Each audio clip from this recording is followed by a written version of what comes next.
Avant de faire du stand-up, je faisais du rap.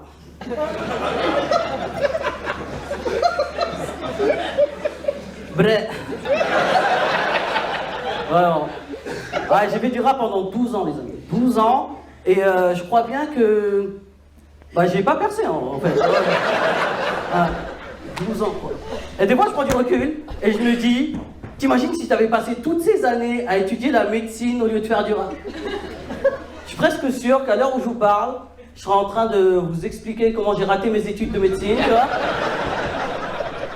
Mais moi, j'ai fait du rap. C'est encore plus drôle. Vraiment, c'est trop drôle. Et moi, je pense vraiment que si j'ai persévéré pendant aussi longtemps dans le rap, c'est vraiment à cause du manque de sincérité de mon entourage.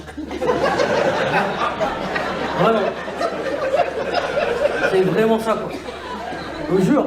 À chaque fois que je faisais écouter mes sons, les gens ils me disaient « Hey, c'est lourd !» Tu vas percer, hein, c'est sûr. Un jour, il y a un gars, il m'a dit « Hey frère, ma mère, la grosse cougar, si tu perces pas dans le rap, ok ?» Je suis là. Et d'un côté, je me dis, c'est un peu grâce à moi que sa mère, elle se met bien. Maintenant. Il y a des bons côtés à tout. Il y a des bons côtés à tout. Et en vrai, moi, ce qui m'a fait comprendre que j'allais sûrement pas percer dans le rap, c'est le jour où j'ai voulu sortir un clip sur YouTube. Voilà. J'ai payé un réalisateur de clip 500 €. On a fait un clip, on l'a posté sur YouTube et j'ai fait 34 vues. Et le pire dans cette histoire, c'est que moi, ce clip sur YouTube, je l'avais regardé genre 34 fois, quoi. Pas beaucoup. J'étais dépité de ouf, j'étais dépité. Et là, j'ai un pote à moi qui essaie de me donner un conseil. Et il me dit, frère, achète des fausses vues. Tous les grands rappeurs font ça. Plus t'as de vues, plus les gens ils ont envie de regarder ton clip, tu vois. Et moi, je suis tellement désespéré que je vais sur Google et je trouve un site qui me vend des vues. Et j'achète 1000 vues livrées sous 3 jours. Et j'attends une bonne semaine. Je retourne sur mon clip et je vois marqué 534 vues. Et je me dis, waouh, ils m'ont carotte 500 vues les bâtards. Ça veut dire que le mec à qui j'ai donné de l'oseille pour mettre 1000 vues sur mon clip, il s'est dit, en vrai, ça vaut pas, ça vaut pas. Et j'étais dégoûté, quoi. J'ai retiré le clip de YouTube, mais j'ai quand même envoyé un mail. J'ai envoyé un mail pour me plaindre, parce que je reste quand même français. Et ces enfoirés, ils m'ont répondu il n'y a pas si longtemps. Ils m'ont répondu il n'y a pas si longtemps. Ça veut dire que là, en face de vous, vous avez probablement le seul mec au monde qui possède un avoir de 500 vues sur YouTube. Aucun sens.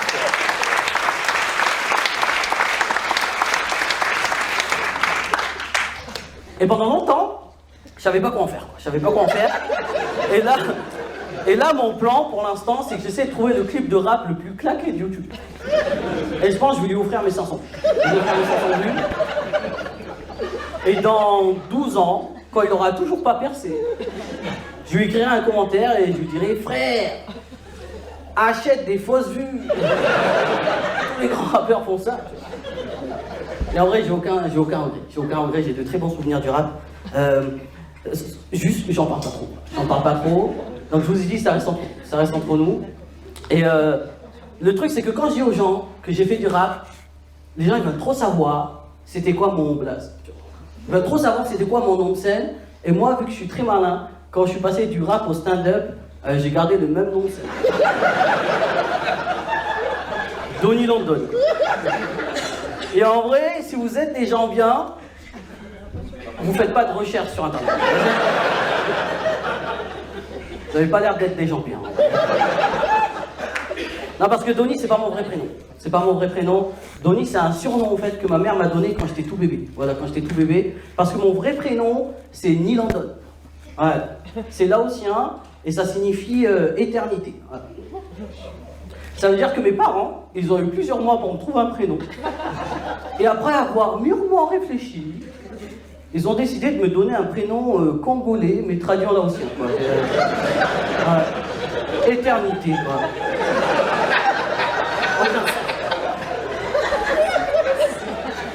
Et le pire, c'est que mes parents, ils m'ont toujours appelé Donny, quoi. J'ai beau chercher au plus profond de ma mémoire, tout le monde m'a toujours appelé Donny. Tout le monde, mes parents, mes frères et sœurs, mes cousins, tout le monde m'a toujours appelé Donny. Moi, j'ai découvert mon vrai prénom, j'avais 3 ans. C'est le jour de ma rentrée en maternelle. Je sais pas comment ça se passait chez vous, mais dans ma maternelle, en fait, ils mettaient tous les enfants au milieu de la cour avec leurs parents, et chaque professeur venait faire l'appel à tour de rôle, et dès que tu entendais ton prénom, ben, t'allais avec la classe. Et moi, ce jour-là, ben, j'ai réagi à aucun des prénoms. Je te jure, j'étais là, Thomas.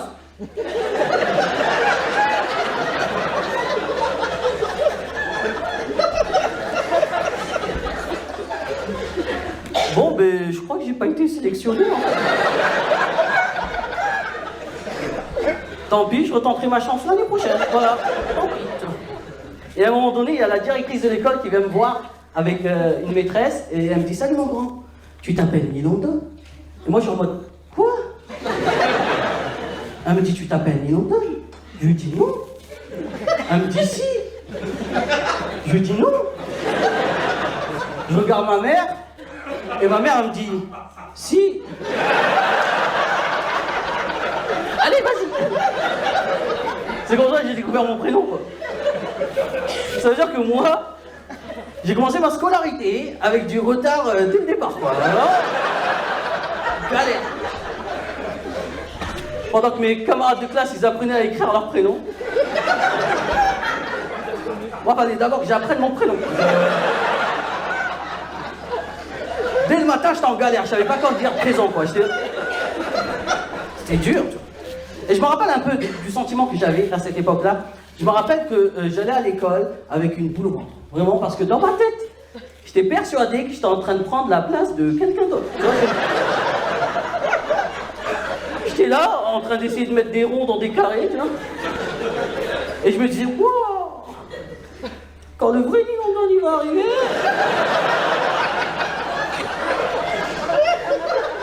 Il va pas être content, quoi.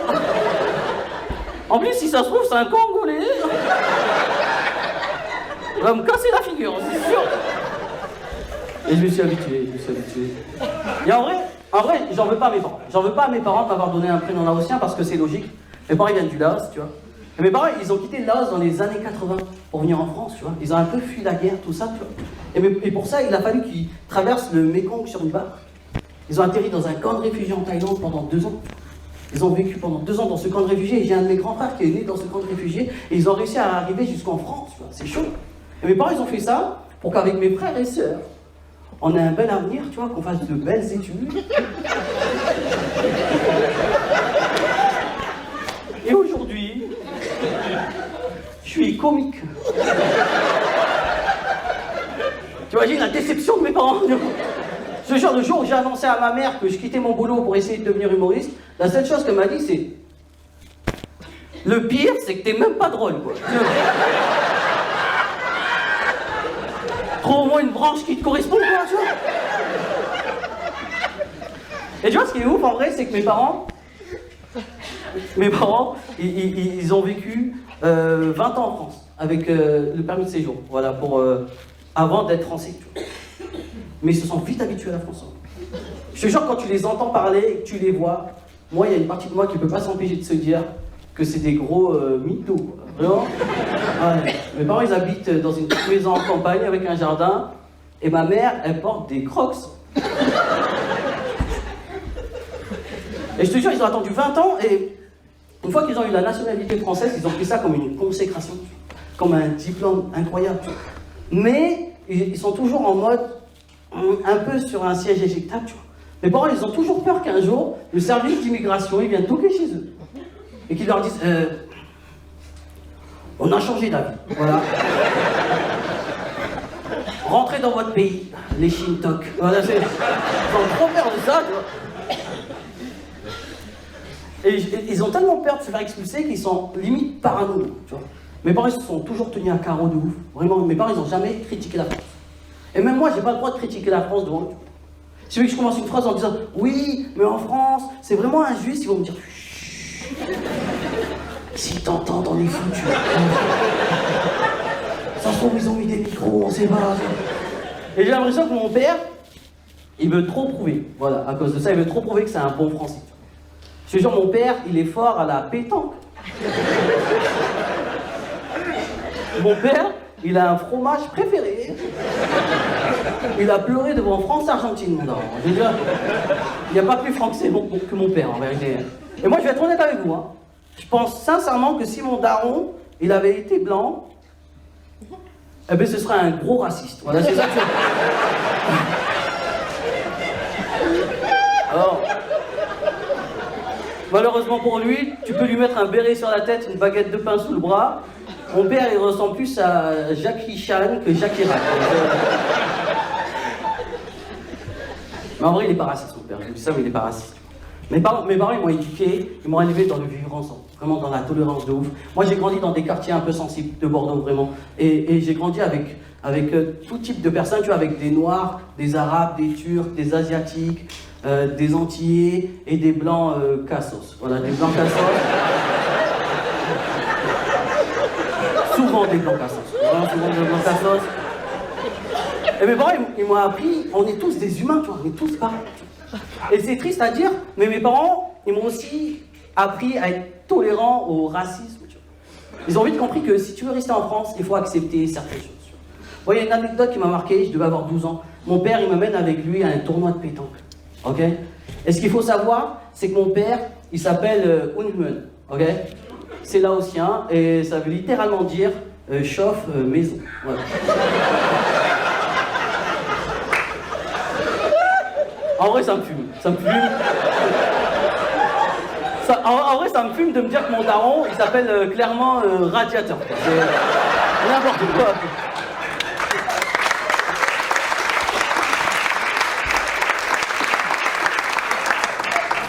En vrai, je pense qu'il y a vraiment des Congolais du côté de mon père. Et le truc, c'est que on arrive au tournoi de pétanque, et là, je me rends compte qu'il n'y a personne qui l'appelle Unhumen. Et tout le monde l'appelle Maurice. Truc de ouf, tu vois. Ça veut dire qu'on arrive et il y a un mec qui vient vers mon père et il dit « Salut Maurice, tu vas bien ?» Et mon père, il répond « Ça va très bien, et toi Gilbert, comment tu vas ?» Et là, je lève la tête et je vois Gilbert, c'est mon oncle.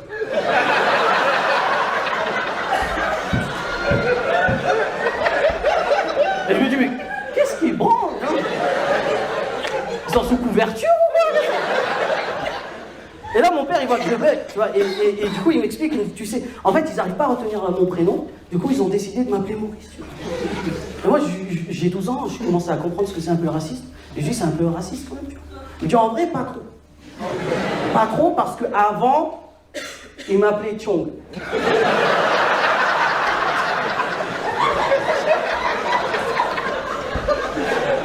Et Maurice, c'est français, donc c'est cool. Je dis, ouais, mais c'est pas ça le problème. Le problème, c'est que tu t'appelles pas Maurice. Il me dit, ouais, je sais. Mais toi, tu t'appelles pas Dominique, tu vois. Tu as les bâtards. Ils m'ont formaté dès le départ. Et là, il prend un ton très sérieux, mon père. Et il me dit, tu sais, mon grand, avec ta mère, on a traversé toute la planète pour être ici en France, tu vois. Et c'est pas parce qu'il y a 15, 20, 25 personnes qui m'appellent pas par mon prénom que je vais tout gâcher, tu vois. Et l'important, c'est qu'ils soient tous au courant de la vérité. Et la vérité, c'est que c'est moi le meilleur à la pétanque sur ce ring. Ok? Et il a été élu meilleur joueur du tournoi, mon daron. Ça veut dire qu'à la fin du tournoi, il y a un mec qui prend la parole. Et il dit, hé, le trophée du meilleur joueur du tournoi est décerné à Maurice. Et tout le monde est là, Maurice, Maurice. Et moi, je suis là. Mais bien joué, Maurice.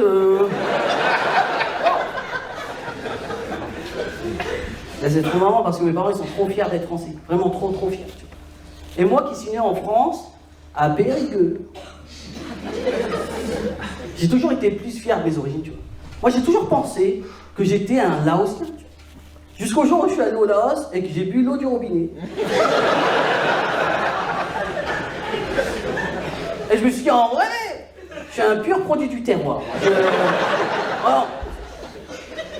Et moi, je me sens très laotien, très laotien. Et tu sais, ce qui est bizarre en France avec le fait d'être laotien, c'est que pour la plupart des gens ici, tous les Asiatiques, c'est des Chinois, quoi. Du coup, nous, les Asiatiques non chinois, des fois, on ne sait pas trop comment réagir à certaines situations, vraiment. Un jour, je marche dans la rue tranquillement, et il y a un mec derrière moi qui se met à crier « Hé, le chinois !» Et je me suis retourné, quoi. Alors que moi, bah, ça fait longtemps que je connais mes origines quand même. Mais on dirait que l'espace d'un instant, eh ben il m'a mis un doute, le bâtard. Je me retourne et je vois un punk à chien. Un SDF avec un gros chien. Du coup, je garde mes distances quand même et je lui dis moi, je suis pas chinois.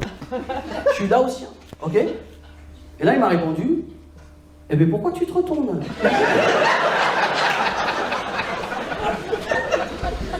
Ça, c'est pas con comme question. Et là, il continue, il me dit, de toute façon, laotien, vietnamien, chinois, c'est pareil, parce que vous avez tous la même chose. Et moi, à la base, j'avais pas prévu de donner un cours de géographie à un clochard, tu vois. Du coup, je lui dis, ok, d'accord. D'accord, si tu le dis, t'as peut-être raison, hein. Par contre, ce serait bien que tu mettes une muselière à ton labrador, parce que c'est un peu dangereux ce que tu fais. Il y a des enfants, c'est pas terrible. Il me répond, mais c'est pas un labrador, c'est un rottweiler. Ça n'a rien à voir. Ok, donc ça vous choque pas plus que ça. Bon public de racistes ce soir, génial. Mes préférés. Non, moi j'étais choqué par sa réponse. J'étais choqué. Hein. Je lui dis, ah donc pour toi, par contre, labrador, rottweiler, rien à voir quoi. Rien du tout, du tout. T'es sûr de toi? Eh bien pourtant, ça a le même goût, tu vois.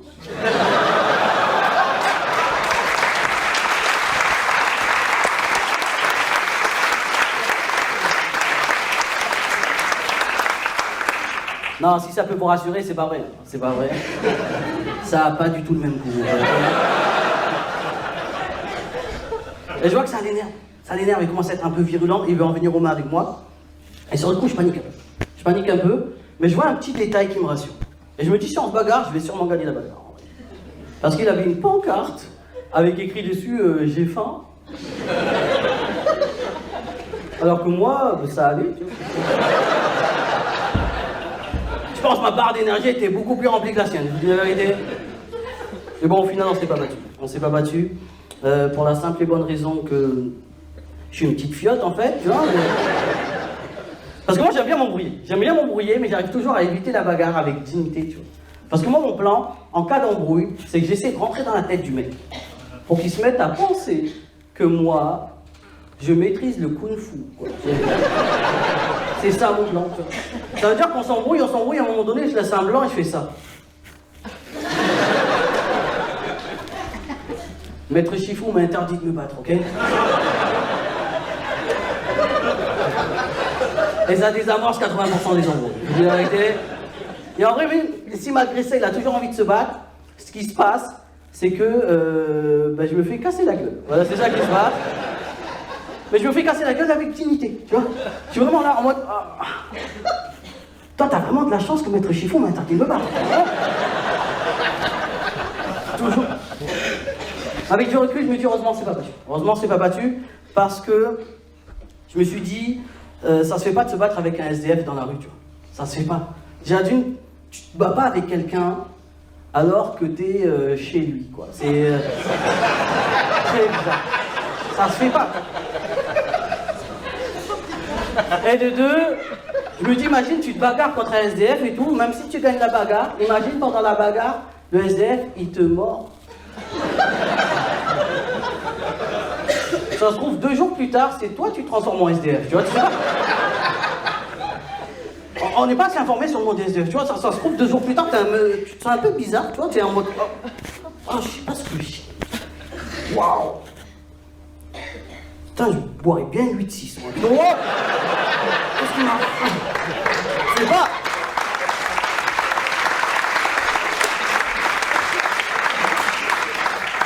On ne sait pas, on n'est pas assez informé sur le monde des SDF. Moi, je me pose toujours la même question, je me demande, est-ce que chez les SDF, le nombre de chiens, ça signifie leur grade en tant que SDF? Est-ce qu'un SDF qui n'a pas de chien, c'est juste un débutant? Tu vois, c'est ça? Est-ce que le boss des SDF, c'est un mec dans un caddie, avec genre 8 chiens qui tirent le caddie, tu vois? Un sorte de père clochard, tu vois, tu sais pas, on sait pas. On sait pas. Moi, je me suis toujours demandé, tu vois. Est-ce qu'ils font des cérémonies de remise de chiens? T'imagines un jour, tu vas dans un parc, tu vois 30 SDF comme ça, et il y a le père clochard qui prend la parole, et il dit « Hey, ce soir les amis, on est tous réunis pour Jeannot. Jeannot, ça fait 3 ans que t'es dans la boîte maintenant. T'as bien mérité ton 2e chien. Fais du bruit pour Jeannot, s'il vous plaît. » C'est pas... Ah, ils font vraiment du bruit pour Jeannot, ok. Ok, il y a des SDF dans la salle. Non, c'est pas, tu vois. Et moi, en vrai, je vais vous dire la vérité, j'ai trop peur de finir SDF. C'est une de mes plus grosses peurs, vraiment. Parce que je sais que si un jour, je deviens SDF, j'aurai pas d'amis SDF. C'est sûr, tu vois. C'est sûr, il y aurait des rumeurs sur mon dos, tu vois. C'est sûr, ils seront là, hey, traîne pas avec Donnie. Traîne pas avec Donnie. À ce qui paraît, il mange des chiens. Vas-y, Jeannot, il va manger toutes tes récompenses, tu vas moins faire de mal, ok? C'est sûr. On sait pas. Et du coup, moi, ce que je fais pour ne pas être SDF, j'investis mon argent dans une société, voilà, qui va m'apporter très gros à un moment donné. Je sais pas si vous connaissez la Française des Jeux. Moi, j'ai investi dans l'euro-million, les amis, hein, et je sais que je vais gagner. Je sais que je vais gagner. Moi, je fais partie des gens qui ont déjà une liste de personnes à qui ils vont plus ou moins donner d'argent quand ils vont gagner, ok? Et en vrai, c'est pas vraiment une liste. C'est plus un classement. En fait. Parce que tous les jours, ils changent, quoi. Tous les jours. Ouais. Un jour, je m'embrouille avec ma sœur et à un moment donné, je suis tellement vexé, j'ai plus d'arguments. Et je lui sors, mais tu sais quoi? T'étais 3e. Tu passes 6e. Et je dis qu'elle allait avoir la rage, elle m'a juste dit, de quoi tu parles? Je lui dis, t'inquiète pas, tu comprendras plus tard. T'inquiète pas. Et tu vois, je me suis rendu compte, au fil du temps, que ce qui compte, c'est pas combien je vais donner. Ce qui compte, c'est quel pourcentage je vais donner. Vraiment, un jour, je joue à l'euro-million, il y a 200 millions à gagner. Et je suis avec un pote, je lui dis, frérot, tu viens de faire un crédit de 300 000 € sur 25 ans pour ta maison. Si je gagne, je te paye ta maison.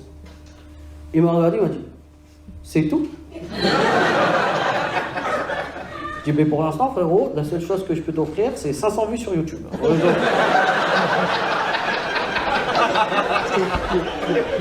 Il m'a dit, mais sur 200 millions, tu peux me donner au moins 1 million, tu vois.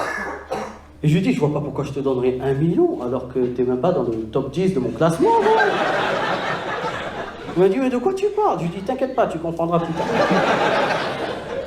Et il m'a fait la gueule, quoi. Il m'a fait la gueule pendant plusieurs jours à cause de ça. Et au bout de 4-5 jours, il se décide à m'écrire. Et il me dit, je vous cite, c'est bon, je prends les 300 000.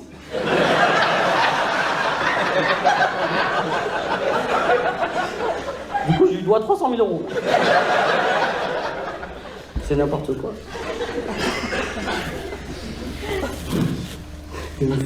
Non, mais c'est n'importe quoi. Et du coup, moi, je suis sûr que je vais gagner à l'euro-million. Je suis sûr, tellement qu'avec ma femme, on vit à découvert incroyable. Vraiment. Mais en mode détente. Tu vois, en mode vraiment détendu. Les banquiers nous appellent, on leur dit, vous inquiétez pas, vous comprendrez plus tard. Ça va très bien se passer. Et là, je sais ce que vous êtes en train de dire. Vous êtes sûrement en train de vous dire, donc ça veut dire ce mec-là, là, il a une femme. Ouais. Et j'avoue, même moi, je trouve que c'est chaud. Moi, je trouve que c'est chaud. Et le pire, c'est que ma femme, elle est très jolie, très belle, trop belle pour moi. Ma femme, c'est une franco-viette, une eurasienne, elle est trop jolie pour moi, et je suis conscient de ça, tu vois. Je te jure. Pour vous dire, des fois, j'ai un peu ce syndrome de l'imposteur. J'ai envie de lui dire, entre quatre yeux, pars. Pars loin de moi et te retourne jamais. Je pense que j'ai un pouvoir que je ne contrôle pas. Je suis clairement en train de t'arnaquer. Et en vrai, j'ai hâte de gagner à l'euro-million pour qu'elle ait au moins une bonne raison d'être avec moi. Je vous dis la vérité, je te jure. Pour vous dire, un jour, je fais un post sur Instagram pour nos 2 ans de mariage, et je la mentionne dans le post. Et il y a des humoristes assez connus qui ont fait une demande d'ajout sur Instagram. Et ces humoristes-là, il me suivait même pas, quoi. C'est grave. Et le pire, qui est très drôle, c'est que c'est elle qui m'a demandé en mariage. Vous croyez pas? Bah vraiment, elle a fait ça le soir de Noël. Petit repas en famille chez ma sœur de Noël, au calme. Et ce qu'il faut savoir, c'est qu'avec ma famille, on n'est pas chrétien. On n'est pas chrétien, mais on fête quand même Noël, voilà, pour faire plaisir à Maurice. Et,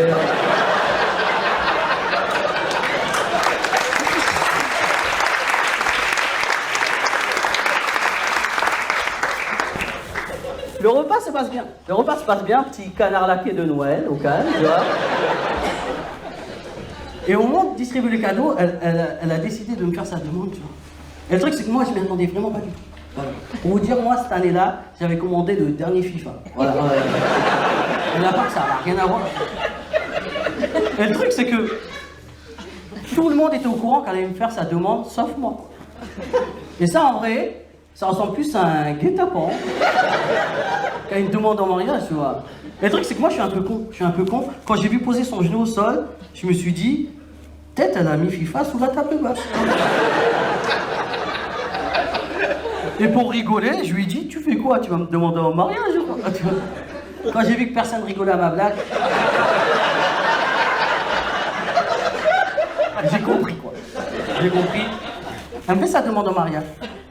Et ça va à 2000 dans ma tête. Et moi, la première chose que je pense, c'est mon père. Parce que je sais qu'il est très traditionnel pour ce genre de truc. Et je me dis, en vrai, combien mon taon, il lui a demandé pour la dot, quoi. Et honnêtement, je pense pas beaucoup. Voilà. Ça devait être une négociation de vide chronique, quoi, le truc, vraiment. Ouais, il a dû lui dire, si t'as 50 balles, je te le laisse, en vrai. À maison.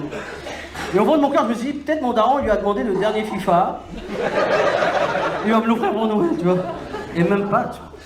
Et là, évidemment, j'ai accepté sa demande en mariage. Voilà, la preuve. Ouais.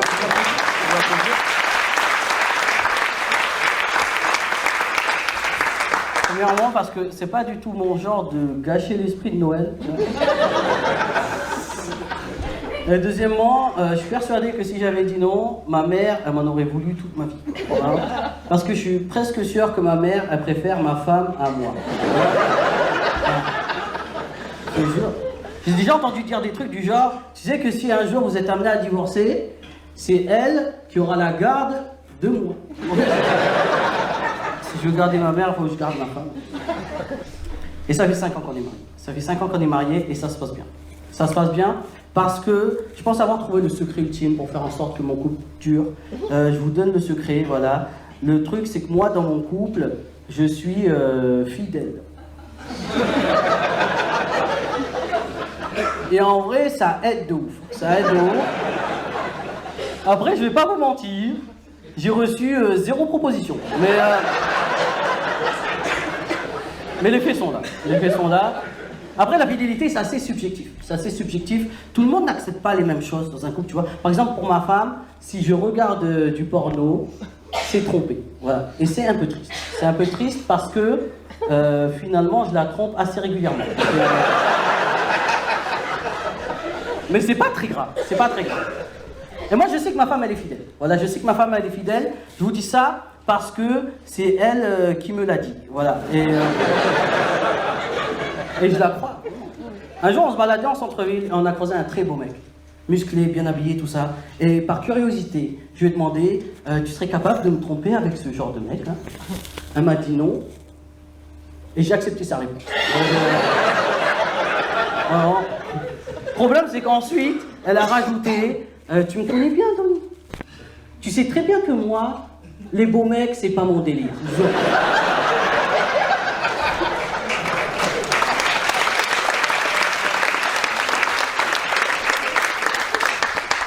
J'aurais préféré qu'elle me trompe, je vous dis la vérité. C'est dur. En vrai, j'ai peur qu'elle me trompe. J'ai peur qu'elle me trompe parce que dans mon cerveau d'homme, je me suis inventé un scénario qui me fait peur. Voilà. Je me dis que si ce scénario, il arrive dans la vraie vie, je vais être totalement perdu. Vraiment, totalement perdu. J'ai peur que ma femme, elle vienne me voir et qu'elle me dise, voilà, Denis, j'ai couché avec un autre homme et il avait une teub beaucoup plus petite que la tienne. Je serais déçu. Mais je serais quand même content, quoi. Il y a quand même une bonne nouvelle dans la mauvaise nouvelle, tu vois. Tu vois, je suis vraiment en mode, tu m'as vraiment trompé, quoi. Elle était vraiment beaucoup plus petite, ça, tu vois. Et moi, je me connais, hein. Je me connais, je sais que je la laisserai revenir. Je lui pardonnerai tout ça, mais je me connais aussi. Je sais qu'à la moindre embrouille, je lui sortirai des trucs du genre, ah ouais? Eh ben, tu sais quoi, si t'es pas contente, t'as qu'à retourner voir l'autre mec, là. Avec sa petite bite, là, voilà. Va le voir, lui. Parce que nous, les hommes, on est un peu des gogoles. On est un peu des gogoles avec nos tubs, vraiment des gros gogoles. Je vous dis la vérité, je pense que c'est très masculin d'être jaloux du sexe de quelqu'un d'autre, quoi. Que les hommes pourraient être jaloux du sexe de quelqu'un d'autre, hein. Vraiment, je pense pas que dans les vestiaires des femmes, elles sont là en mode, wow.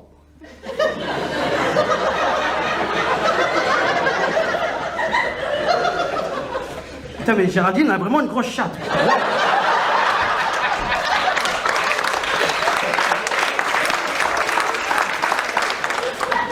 J'aimerais tellement avoir la même chatte que Géraldine, putain. Wow. Tu vois, que les hommes pour faire ça. Que les hommes. Moi, je suis persuadé que si demain, on apprend que Jeff Bezos, il a un tout petit sgay, peu importe notre situation financière, on serait capable de le prendre de haut, quoi. Vraiment. Vraiment, là, ouais, je suis pauvre, mais... j'ai une plus grosse tête que Jeff Bezos, moi, ok? Alors que techniquement, s'il veut Jeff Bezos, il peut racheter toutes nos teufs, quoi. Non. Il ne le fait pas parce qu'il est sympa. Très sympa, Jeff Bezos. Il livre en moins de 24 heures et tout ça, est trop sympa. Et moi, en vrai, il faut que je vous avoue un truc. Depuis que je suis marié, ça fait 5 ans que je suis marié, j'ai vraiment accepté de cohabiter avec ma teub. Vraiment. C'est bizarre à dire, c'est bizarre à dire. Mais je vous dis ça dans le sens où moi, je suis quelqu'un de très pudique. Très, très pudique. Pour vous dire, quand j'étais célibataire et que je côtoyais une fille, j'appréhendais vraiment le moment où elle allait devoir rencontrer ma teub, tu vois. J'étais vraiment stressé de ouf, tu vois. Après, j'étais quand même conscient qu'avec toutes les légendes qu'il y a sur les mecs comme moi, elle pouvait avoir qu'une bonne surprise, quoi. Moi, le maximum que j'ai eu, c'est... mais ça va, en fait. Elle est normale, tu vois. Parce que moi, je suis très pudique, Pour vous dire, j'ai couché avec très peu de filles, vraiment à cause de ma pudeur. Moi, je pense que sur cette planète, il y a maximum 10 personnes qui m'ont vu tout nu depuis que je suis adulte. Voilà, 10 personnes, et ça, corps médical inclus. Voilà. Vraiment, c'est pas beaucoup, quoi. Mais ça me va parce que je suis pudique, tu vois. Moi, j'ai une fille qui a 6 ans. Elle a 6 ans, et je refuse qu'elle me voie nue. Voilà, je refuse qu'elle me voie nue. Je sais qu'il y a beaucoup de parents qui se baladent nus devant leurs enfants et tout, et en vrai, je juge pas. Je juge pas, vous faites ce que vous voulez, les blancs. Mais moi, je peux pas faire ça. L'amour, le mariage, pour que ça dure, c'est pas que l'amour, c'est pas que le sexe, c'est aussi du soutien. Voilà, c'est du soutien. Par exemple, moi, je me suis lancé dans le stand-up, elle a un vrai travail, tu vois. Et elle me soutient dans mon truc, alors qu'en vrai, elle me trouve même pas drôle, ma femme. Ça veut dire que là, vous avez tous payé, vous rigolez, elle n'est pas dans votre délire. Je vous dis la vérité. Ouais. Et moi, je l'ai soutenue il y a quelques années dans un projet assez particulier, voilà. Ma femme, elle s'est convertie à l'islam. Du coup, je l'ai signalé à BFM. Je me suis dit, à tout moment, ça buzz, je vais percer grâce à ça. Voilà, tu vois. Et le truc, c'est qu'on n'en a jamais réellement parlé, tu vois. Je l'ai vu venir petit à petit. Voilà, elle a commencé par arrêter de manger du porc. Après, elle s'est mise à faire le ramadan. Après, elle s'est circoncis le pénis. Non, attends. Elle est devenue fan de Diams, tu vois. Normal, cursus. Normal, tu vois. Et en vrai, moi, ce que je respecte, c'est que elle n'a pas été influencée du tout dans son choix, tu vois. C'est juste qu'un jour, par curiosité, elle s'est mise à lire le Coran. Elle était tellement convaincue par ce qu'elle a lu qu'elle s'est convertie, tu vois. Et je trouve ça fort. C'est là que je me suis rendu compte de la puissance de ce livre, en vrai. Parce que juste avant, elle avait lu 50 nuances de Grey. Et j'ai vu aucun changement dans son comportement. Et en vrai, ça n'a rien changé à nos vies. Ça n'a rien changé à nos vies. C'est juste, les raclettes, elles sont un peu techniques. Maintenant, voilà. Et ça n'a rien changé. Hein. Ça n'a rien changé. Juste des fois, j'ai l'impression. Je suis pas sûr, mais j'ai l'impression, elle essaie de me recruter, quoi. Mais bon, les gens, tu sais, c'est bien chez nous, alors. Fait bon vivre chez nous, tu vois. Crois pas ce que disent les autres, tu vois, c'est vraiment ça, tu vois. Et en vrai, je pourrais très bien me convertir. Je pourrais très bien me convertir parce que moi, je crois en Dieu, mais j'ai pas choisi encore d'école, ok?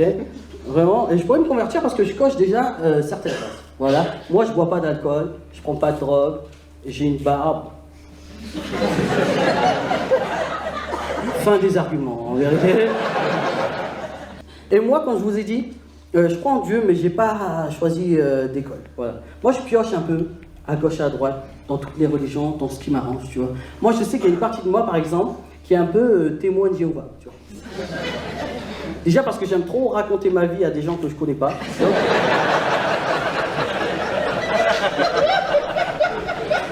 Et en plus, moi, j'aime pas du tout aller dans les trucs hospitaliers, les trucs médicaux et tout ça. J'ai pas du tout confiance. Moi, j'aime pas aller à l'hôpital, par exemple. Pour vous dire, un jour, j'ai failli mourir à cause de ça. Vraiment failli mourir. Et si ça peut vous rassurer, je suis vivant. Voilà, je suis vivant. C'est pas prévu, mais je vais vous raconter. Un matin, je me réveille et j'ai une chiasse noire. Et je me dis, c'est un peu chelou, quoi. Du coup, comme toute personne qui a des symptômes bizarres, ce que je fais, Google. Et je tape caca noir. Et je tombe sur un truc où ils expliquent et disent, quand les selles sont noires, c'est probablement du sang, causé par un ulcère, une hémorragie interne, tu vois. Et pour savoir ce qui se passe, il faut aller à l'hôpital et subir une coloscopie. Tu vois. Et là, je suis en mode, en vrai, ça va. Hein. Je vais prendre un space-fond, un smecta, ça va passer, tu vois. Et la journée passe et je retourne aux toilettes et il se passe le même phénomène, sauf que je commence à avoir la tête qui tourne, tu vois. Et là, j'ai ma conscience qui me dit, frérot, t'as la tête qui tourne, peut-être tu perds vraiment du sang. Hein. Et là, j'ai ma fierté qui débarque et dit, frérot, ça va. Tu sais pourquoi ça va? Parce que ton cul, c'est pas une télé-réalité, ok? On finit quand même par appeler les pompiers. Voilà, les pompiers viennent me chercher, ils m'amènent aux urgences. Ils me font des tests et tout. Et à un moment donné, il y a une infirmière qui vient me voir et qui me dit, voilà monsieur, vous passez au bloc dans 30 minutes. Signez ce papier. Moi je suis en mode, en quoi consiste l'opération? Et là elle me dit, on va vous insérer une caméra. Et dès qu'on trouvera la plaie ou l'ulcère, on cautérisera tout ça et vous irez plus. Moi je suis en mode, vous allez passer par où? Et elle me dit, on va passer par la bouche. Et là, je dis, ok, pas de problème. Et là, il y a un infirmier qui arrive et qui dit, par contre, si on trouve rien en passant par en haut, il est possible qu'on passe par en bas. Et notre infirmier me dit, t'es sûr comme ça, sans préparation? Et moi, je suis en mode, quoi? De quelle préparation tu parles? Et là, j'ai en vrai, j'ai pas envie de signer. Hein. Et il a dit une seule phrase pour me rassurer, il m'a dit, monsieur, vous inquiétez pas. Vous serez sous anesthésie générale, vous serez en train de dormir, vous ne sentirez rien. Et là, j'ai dit, ok, d'accord. Et c'est là que je me suis rendu compte que j'étais un mec plutôt facile. Quoi. Wow. Ça veut dire que moi, tant que je dors, tu peux me mettre un caméscope dans le huc. Pas de problème.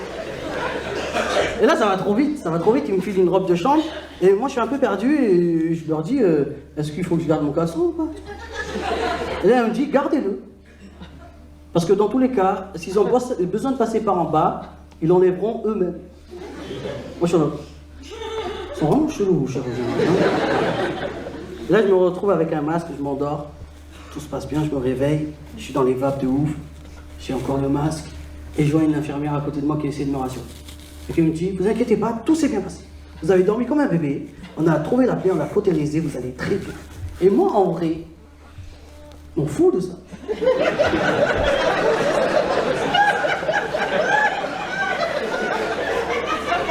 Je réunis toutes mes forces, j'enlève mon masque et je lui dis, par en haut ou par en bas? Et en vrai, c'est pas vos oignons. Voilà, c'est pas vos oignons.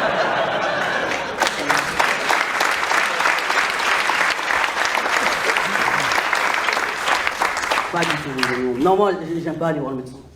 Vraiment, moi, je suis le genre de mec, quand je suis malade, je suis un vrai bonhomme. Voilà, je ne vais pas voir le médecin, j'attends que ça passe. Et quand ça passe pas, je suis comme tous les vrais bonhommes. Ce que je fais, c'est que j'appelle ma mère, quoi. Et en général, elle me dit à quel endroit je dois mettre du baume du tigre et c'est réglé, quoi. Très simple. Ça fonctionne de ouf.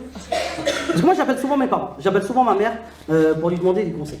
Des conseils sur tout et n'importe quoi, de cuisine, de papier, tout ça, parce que ma mère elle s'est toujours débrouillée toute seule avec mon père, tu vois. Et il y a juste un sujet où je peux pas lui demander trop de conseils, c'est sur l'éducation des enfants. Parce que moi, ma mère, elle nous a éduqués à une autre époque. Quand on faisait des conneries, elle nous frappait, quoi. Ouais, mais c'était une autre époque, tu vois. Moi, à mon époque, je vais vous dire la vérité, j'avais un prof de CM2, il nous mettait des calottes derrière la tête, tu vois. Et genre, c'était normal. Et il s'appelait Monsieur Vigilant. Voilà. Et j'espère qu'il est mort aujourd'hui. Non, en vrai, ça se fait pas de sauter la mort de quelqu'un. Mais il était déjà vieux à l'époque, je pense qu'il est mort. Non, je peux pas lui demander des conseils, tu vois. Ma mère, avec ma mère, j'ai mis du temps à comprendre un truc avec ma mère, c'est qu'elle détestait nous entendre pleurer. Vraiment. Elle détestait qu'on pleurniche, tu vois. Du coup, quand on faisait une grosse connerie, elle nous frappait. Et du coup, nous, on pleurait parce qu'elle nous frappait. Et après, elle nous frappait parce qu'on pleurait. C'était sans fin, quoi. C'est là que j'ai appris à retenir mes larmes, tu vois. Depuis, je pleure plus. Je vous dis la vérité, c'est grâce à ma mère, tu vois. C'est grâce à ma mère. Et maintenant que j'ai des enfants, je la comprends. Je lui ai dit alors, je dis maman, maintenant que j'ai des enfants, je comprends pourquoi tu nous tapais. Parce que tes petits enfants, là, des fois, j'ai envie de les monter en l'air. Voilà, et là, elle a pris un ton très sérieux. Très sérieux. Elle m'a parlé en laotien. Voilà, du coup, je vais vous traduire mot pour mot ce qu'elle m'a dit. Elle m'a dit, tu sais, éternité.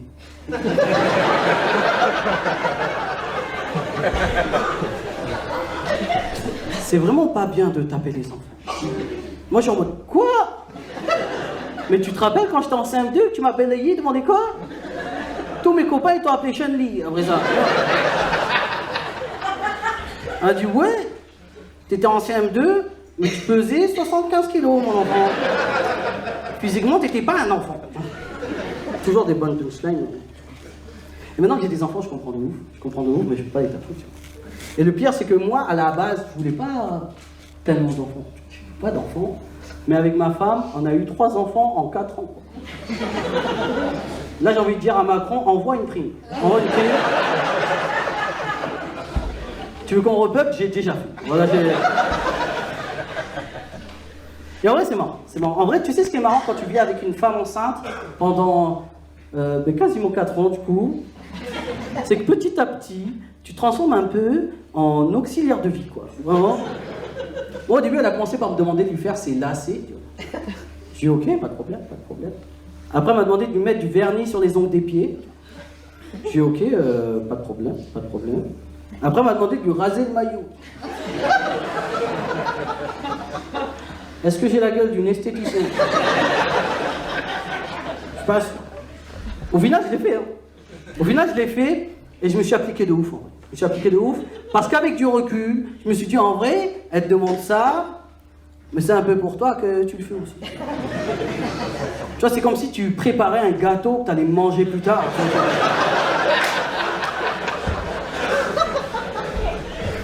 Désolé pour l'image. Non, après, chacun ses goûts. Moi, je trouve que c'est toujours plus sympa de manger un gâteau bien présenté, bien décoré, que de manger un gâteau avec plein de poils de chatte dessus, tu vois.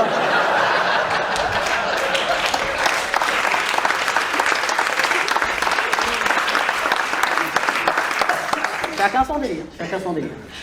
Et en vrai, tu sais ce qui est marrant, c'est que quand je dis aux gens que j'ai eu 3 enfants en 4 ans, les gens ils ont tendance à penser qu'avec ma femme, on n'arrête pas de le faire. Et en vrai, non. Je pense j'ai juste un bon ratio, quoi.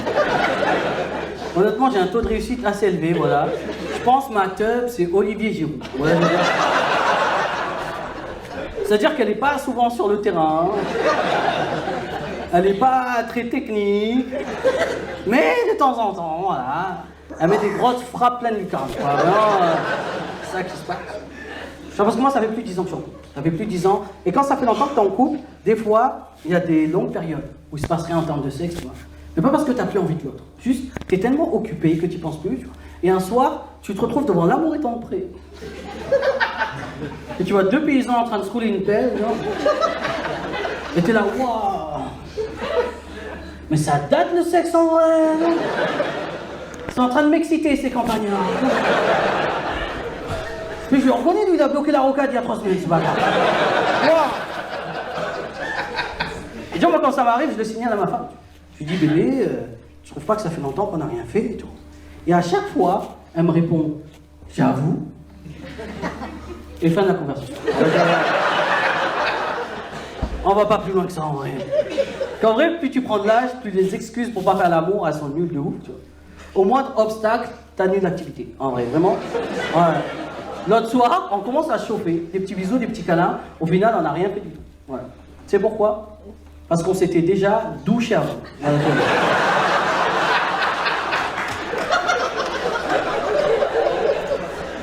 Tous ceux qui l'ont vécu, ils ont commencé à applaudir carrément. En vrai, flemme de reprendre une douche, tu vois. Tu vois, c'est un peu une abstinence écologique. Voilà.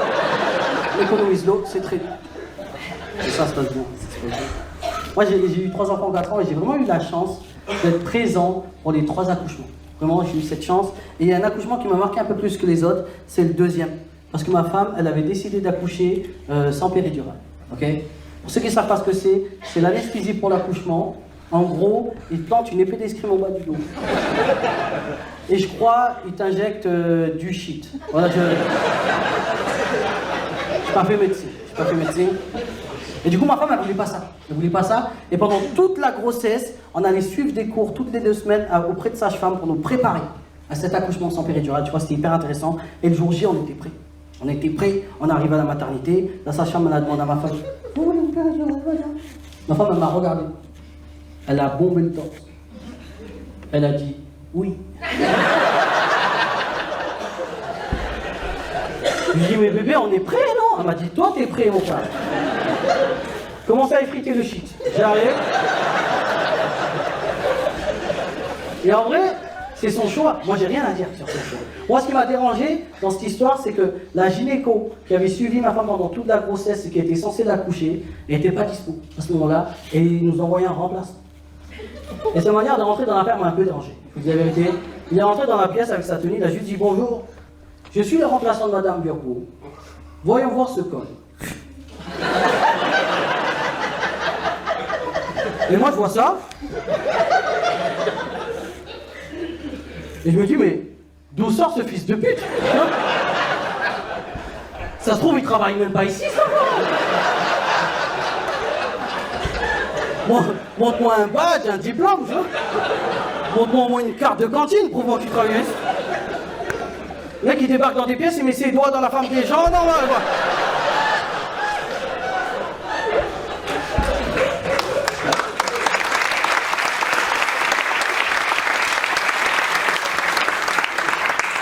Et en vrai, ce qui m'a fait le plus mal dans cette histoire, c'est qu'il a mis ses doigts dans un vagin que j'avais moi-même rasé, tu vois. C'est la dernière fois que tu mets tes doigts dans ce gâteau, espèce d'enfoiré. Et c'est même pas le pire qu'il ait fait à ma femme. C'est même pas le pire. Et ensuite, il a fait à ma femme une épisiotomie. Là, il y a toutes les femmes qui ont fait. Et il y a tous les gars qui sont en mode. Du coup, je vais vous expliquer. Comment vous expliquer ça? Il va falloir me suivre sur ça. Imaginons, t'as un paquet de chips. Ok? Vous êtes avec moi ou pas? Vous êtes avec moi ou pas? T'as un paquet de chips, il n'est pas ouvert en bas, ok? Il est juste entre-ouvert, histoire de mettre 2-3 doigts dans le paquet de chips. Okay? Tu mets 2-3 doigts dans le paquet de chips, tu chopes une chips et tu te dis, waouh! Elle a vraiment une grosse tête cette chips. J'aimerais bien la sortir du paquet sans casser la chips.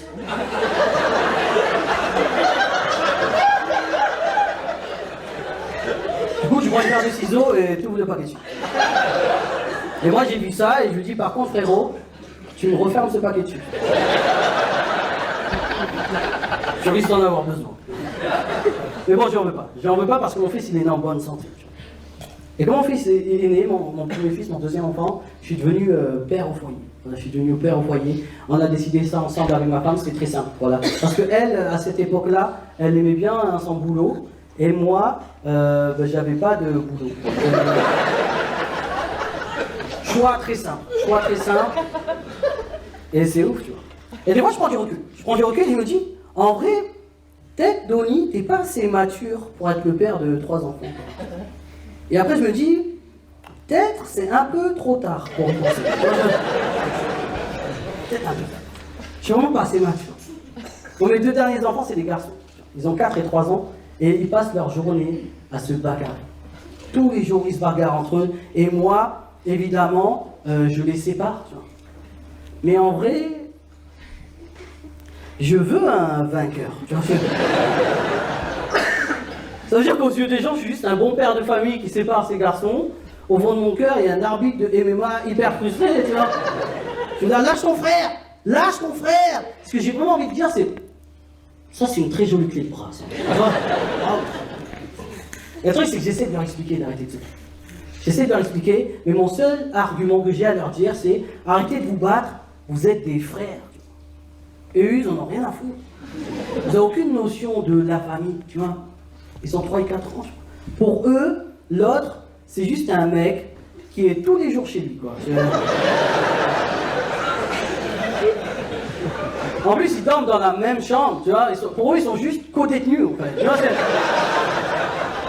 tu m'étonnes qu'ils soient énervés tout le temps, tu vois. Ils se réveillent le matin, ils sont en mode... Il est encore là, lui! Un jour, il y en a un, il va craquer, il va me dire... Mais d'où sort ce fils de pute, tu vois? Il travaille ici ou quoi? Et tu vois, avant d'avoir des enfants, on m'avait prévenu, on m'avait dit, tu verras quand tu seras papa, chez les enfants, les filles, c'est beaucoup plus intelligent que les garçons. Et j'y croyais pas. J'y croyais pas. Et maintenant, j'y crois. Maintenant, j'y crois. Parce que mes garçons, c'est un peu des gogoles, quoi. Je te jure. Des fois, ma vie, c'est un épisode de Malcolm. Vous dites la vérité? Ah ouais. Le plus grand, il nous a fait un truc l'année dernière, il est rentré en maternelle, et avant la kermesse, la maîtresse, elle leur a appris une chorégraphie pour faire pendant la kermesse. Et pendant un mois, tous les soirs, il me demandait de mettre la chanson sur YouTube, et il me faisait la chorégraphie au milieu du sein. Tu vois, ça courait partout, ça faisait des farandoles tout seul et tout. Et moi, j'étais en mode, il est pas si con, le con, ouais. Il a retenu la Corée, quoi. J'ai hâte d'être le jour de la kermesse. On arrive le jour de la kermesse, ils rentrent en scène. Ils envoient la musique, tous les enfants ils commencent à danser, et mon fils, il est resté comme as.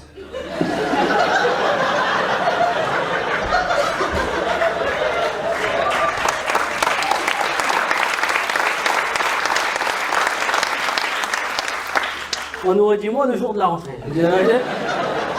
Mais comme à ce moment, il me fixait droit dans les yeux. En mode, est-ce que tu es fier de moi? Et là, je vois la maîtresse qui le voit pas danser. Du coup, elle décide de prendre ses mains pour le faire participer à la Corée. Et lui, rien à foutre.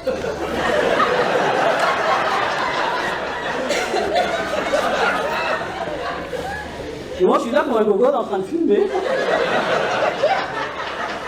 Et je me dis, range le téléphone. Et fais comme si c'était pas ton fils. Voilà. Le problème, c'est que mon fils, c'était le seul asiatique de l'école. Il est cramé de ouf. Et le dernier, c'est incroyable. Le dernier, il vient de rentrer à l'école là, en septembre. Et son problème, c'est qu'il est très colérique. Très colérique. Il a tendance à crier, à s'énerver et à taper. Il tape tout le monde. Les autres enfants, ses copains, la maîtresse, la tsem, même nous, il nous tape et tout. Et en vrai, je me suis rendu compte que c'est pas facile d'expliquer à un enfant qui tape de pas taper sans le taper. C'est concept trop compliqué. Non, parce que moi, à mon époque, si j'avais un geste un peu de travers, ma mère elle me mettait une claque et je comprenais qu'elle me battait à la bagarre. Tu vois, c'était ça. Le problème avec les enfants d'aujourd'hui, vu qu'on n'a plus le droit d'affaisser, rien du tout, c'est que dans leur tête, ils sont en mode.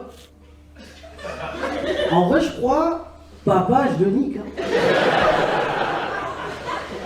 Je vous jure. Un jour, on était en train de faire les courses, il a piqué une colère. Et je me suis mis à son niveau et j'ai essayé de lui expliquer de se calmer et tout. Et il m'a mis une patate dans le dos. Cédric Doumbé. Oh non. Et moi, il a fallu que je fasse genre en mode ça va, ça va.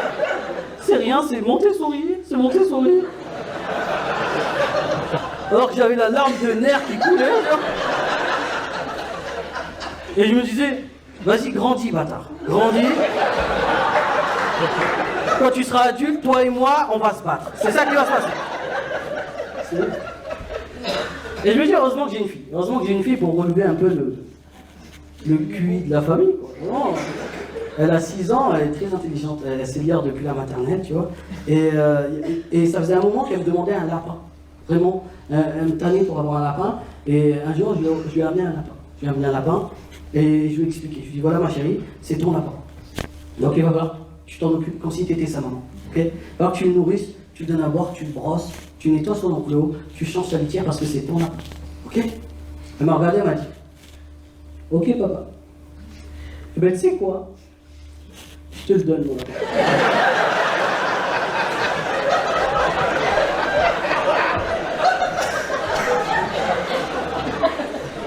Du coup c'est mon lapin. Et quelque part, ça m'a un peu responsabilisé. Tu vois, c'est un peu mon 4e enfant. Et des fois, c'est presque mon préféré. Je dis la vérité. Ah oui, je vous dis tout ça, mais je trouve que c'est très important de se construire une famille. Vraiment, c'est très important de se construire une famille. Je vous dis pas forcément de faire des enfants, de trouver une femme. Je vous parle d'avoir un cercle très fermé. Qui peuvent compter sur toi et sur qui tu peux compter, tu vois. Je me suis rendu compte il y a quelques années, j'ai vécu une séparation très douloureuse. Très douloureuse. J'ai vécu pendant 4 ans avec une fille et au bout de 4 ans, on a décidé de se séparer. En vrai, elle m'a quitté. Et on a fait nos vies chacun de notre côté, c'est-à-dire qu'on a rendu l'appart. Elle s'est trouvée un nouvel appart, un nouveau mec. Moi, je suis retourné vivre chez mes parents et je passais mes soirées à écouter Vita. Et chacun ses séparations. Et en vrai, 1 an plus tard, j'apprends qu'elle est enceinte. Sauf que son mec, il a pris peur et qu'il est parti. Il a disparu. Et moi, j'apprends ça. La première chose que je me dis, c'est ben, cher, en vrai. Ça lui apprendra de quitter un futur gagnant de l'euro-million à celle-là.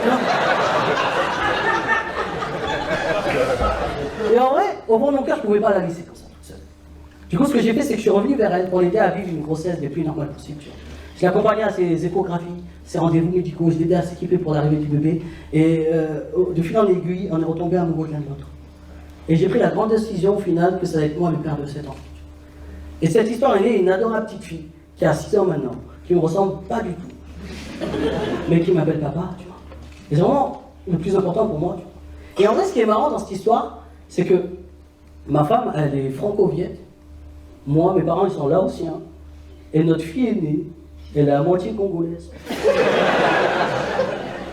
On a failli l'appeler éternité. Je veux dire, et pendant longtemps, j'appréhendais le jour où j'allais devoir tout lui raconter.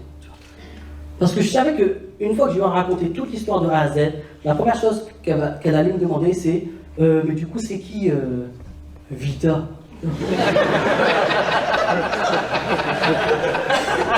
Et en vrai, flemme de lui expliquer, tu vois, en fait, Vita, elle a percé grâce à Diams, que ta mère aime beaucoup d'ailleurs. Trop la flemme. Et il n'y a pas si longtemps, j'ai pris mon courage à deux mains et je lui en ai parlé. Parce qu'elle commençait à poser des questions. Okay. Je l'ai amené au cinéma voir un film, on est parti manger un burger tous les deux, et là je me suis lancé, je lui ai dit, ma chérie, tu te rappelles, on t'a expliqué comment on fait les bébés? Elle m'a dit oui. J'ai dit oui. Ben en fait, le papa, il plante une graine dans le ventre de la maman, et la graine, elle grandit dans le ventre de maman, et elle se transforme en bébé, et après elle sort du ventre de la maman, et après elle vit avec son papa et sa maman. Mais ça se passe pas toujours comme ça. Toi, ça s'est passé différemment parce que tu es spécial, moi. Okay. Toi, c'est un autre monsieur qui a porté la graine dans le ventre de maman, mais c'est moi qui étais là pour m'occuper de maman quand tu étais dans son ventre. Et c'est moi qui étais là quand tu es sorti du ventre de maman. Et c'est moi qui suis là tous les jours avec toi, à m'occuper de toi parce que je t'aime de tout mon cœur. Et c'est pour ça que c'est moi ton papa. Tu comprends? Elle m'a dit, d'accord. Je peux avoir du ketchup? Moi, je suis en mode, c'est tout ce que ça te fait, putain. Pour moi, on m'a clairement laissé en vue, tu vois. Et ensuite, elle s'est rattrapée, tu vois. Elle m'a dit, tu sais, l'important, c'est d'aimer ses parents. Et moi, je suis très content que ça soit toi, mon papa, parce que je t'aime. Et moi, je suis en mode, waouh, faut absolument que tu le trouves un lapin. Et le truc, c'est que, en vrai, je remercie mes parents. Je remercie mes parents de m'avoir élevé dans le vivre ensemble, dans la tolérance, parce que ça a fait de moi l'homme que je suis aujourd'hui, tu vois. Moi, je suis un fils d'immigré laotien, marié à une franco-vietnamienne, converti à l'islam. Notre fille aînée, elle est à moitié congolais. Et on a un lapin qui s'appelle Kiwi.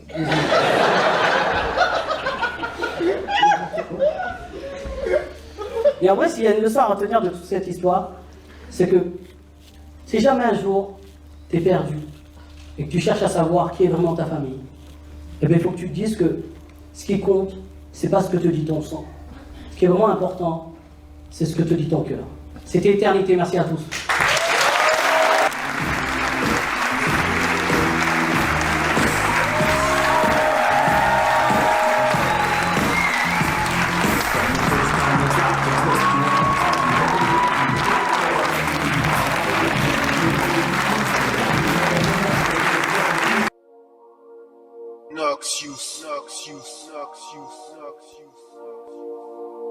Futuristic bye.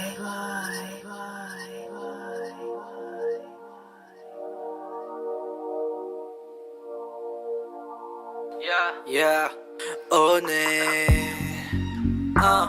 J'ai grandi dans les tours, j'ai cherché à m'envoler. Des troncs d'arbres dans les roues, des bastos dans les mollets. J'ai esquivé les coups et j'ai visé le sommet. On m'a dit de toujours tenir le coup, pas me laisser assommer. Vert, glaçon, jack, honnet.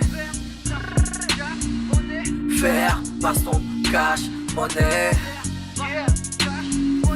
Haine, passion, rage, colère. Ma putain de vie est bien trop désordonnée. J'ai tout à prendre mais j'ai plus rien à donner. Mais comment leur dire que leur attitude me terrorise, que leur ingratitude n'a fait que nourrir mon égoïsme. Maman veut que je parte après elle et de manière héroïque. Les coups durs me laissent des séquelles, je saigne comme un hémophile.